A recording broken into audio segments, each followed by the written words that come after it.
This is the Book of Mormon. The Church of Jesus Christ of Latter-day Saints say it's ancient scripture, and that it was translated by a guy named Joseph Smith.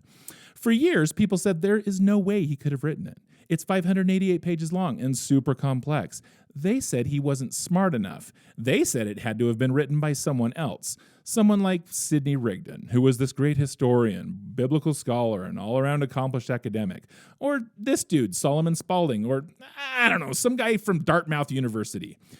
Anyway, the reason people thought that Joseph couldn't have written it is because of the perception from his neighbors at the time. They said things like, he was a nondescript farm boy who was lazy and superstitious. You know, other people have at least given him a little bit more credit, like this historian who said, he was a gregarious, cheerful, imaginative youth, born to leadership but hampered by meager education and grinding poverty. I mean, the guy only had the equivalent of somewhere between a 3rd and 5th grade education. But you know what? The joke is on these people, because it turns out that writing the Book of Mormon is super easy when you're the greatest genius of our time. But you know what? Even super genius didn't do it all on his own. You can see here in this photo that he 100% loved books and liked to collect them. By the time he produced the Book of Mormon, Joseph had amassed an incredible collection of books. Here are just a few that he had collected and or borrowed. The Apocrypha, the Westminster Confession, the First Book of Napoleon, the Golden Pot, the Wonders of Nature and Providence Displayed, the Spaulding Manuscript, View of the Hebrews, History of Mexico, the late war between the United States and Great Britain, the Bible, and just like a crap load of maps. So why maps, you might ask? Well, because genius obviously does have its limits. Joseph Smith was apparently horrible at inventing original names. He needed to come up with over 150 unique place names and over 200 character names. So that's why he had this extensive map collection. For example, a prominent church critic said the following about how he came up with the name Cumorah for the hill where the plates were supposedly found. Off the eastern coast of Mozambique in Africa is an island country called Comoros. Prior to its French occupation in 1841, the islands were known by its Arabic name Comorrah. There is an 1808 map of Africa that refers to the islands as Comorrah. So obviously Joseph had that very special map in his incredible collection. But you know what? Lots of maps and books can only get you so far. As it turns out, Joseph Smith was also the luckiest guesser ever. Or, I don't know, maybe he had access to maps of the Arabian Peninsula even before they were published, which, I don't know, seems unlikely. Okay, so the reason I say that he was insanely lucky is because the route that Lehi and his family took in the Book of Mormon lines up perfectly with actual landmarks in the Arabian Peninsula. Here are just a few of those crazy lucky guesses that he made. Caves around Jerusalem. A valley called Wadi Tayyib al-Isim that matches the description of the Valley of Lemuel. A place that matches Nahom from the Book of Mormon and even has an altar with that name on it. Oh, and by the way, it's the only place in all of Arabia with that name. Oh, and it's right where it should be on Lehi's trail. Okay, so anyway, then Lehi and his family went east from Nahom and ran into actual freaking paradise. I don't know, you might even say it's an area filled with bounty. Oh, and trees. I mean, dude, look at this freaking tree. You could definitely build a sweet boat from trees like that. So yeah, super lucky. But you know what? He wasn't just a good guesser with Arabian Peninsula geography. This is a big list of all the things that Book of Mormon critics say never existed in the New World at the time of the Book of Mormon. They call them Anachronisms, which is a fancy word that means good at guessing, I think.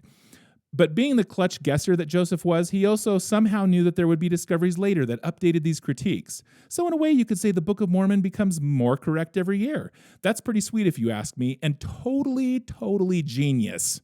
Here's just one example of one of these anachronisms.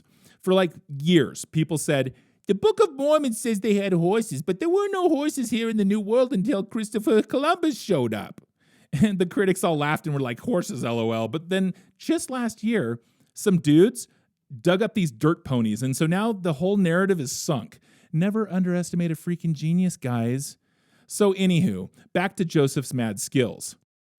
When he wasn't farming, which was kind of an all-day affair, He was studying his incredible library by candlelight and planning his magnum opus, which is Spanish for sick book. And magnum it is, because the Book of Mormon is crazy complex. It has an intricate storyline with multiple merging histories of cultures and civilizations, and then like flashbacks, and then flashbacks within flashbacks, which is totally meta. It features rich, detailed civilizations, all completely different from each other. It features a bunch of prophecies where a prophet in the book is like, hey, this thing is going to happen in like decades. And then later it happens in the book. It has hundreds of these prophecies in its pages that are all fulfilled later in the book with no loose ends. It features rich, complex allegories and symbolism that match up with ancient Hebrew customs. A few years ago, some researchers did this rad thing called word print analysis against all of the supposed writers in the book and found significant statistical differences in the style between each of the writers. So Joseph Smith was clearly amazing at writing, like in the styles of multiple people. The book describes realistic battles with intelligent strategery. It contains complex genealogies. Oh, and here's a cool complex thing. The Book of Mormon describes its own construction. It gives the list of the records that served as the quote-unquote source material, which were then compiled by various prophets in the book, and further edited by Moroni and Mormon into the gold plates, which were then quote-unquote translated. By the way, talk about genius. When Joseph Smith quote-unquote translated the Book of Mormon, the process consisted of him dictating to somebody else. He called him a scribe, right? So once the dictation was done, it went straight to the printer without being edited. Man, that is some clutch genius badassery right there. Oh, and the dictation only took 57 to 63 days. And check this out. According to witnesses, after they took a break from dictating, Joseph would pick right back up where he left off. So I can kind of think of maybe a couple smart boy explanations for all this. So you know how he had a hat that he put his face into, right? I'm thinking that he had a hole in the hat, and then like some tiny notes stuck to his shoe with like, I don't know, beeswax or like goose juice or something. Anyway, he'd look in the hat and his gaze was all like, doo, doo, doo, doo, doo, doo, and he'd just read from his sneaky note. No. Or maybe this. Maybe he didn't need notes, okay? He had a photographic memory. He wrote the whole book down and then memorized it. So yeah, forget about the whole shoe hat thing. That was dumb. I'm sorry. He was just amazing as usual. But wait, hold on a second. Maybe he did have notes, and maybe he didn't need photographic memory, which has never been proven to exist. So that brings me to the next amazing thing about Mr. Smith. He was probably a pretty great hypnotist. He just hypnotized people to think that he didn't have sneaky notes. Yeah. So yeah, I take it back. He definitely maybe did the shoe note thing, possibly. Also, using his stupendous hypnotism skills, he probably just hypnotized 18 people to believe they actually saw or felt gold plates and or met an angel.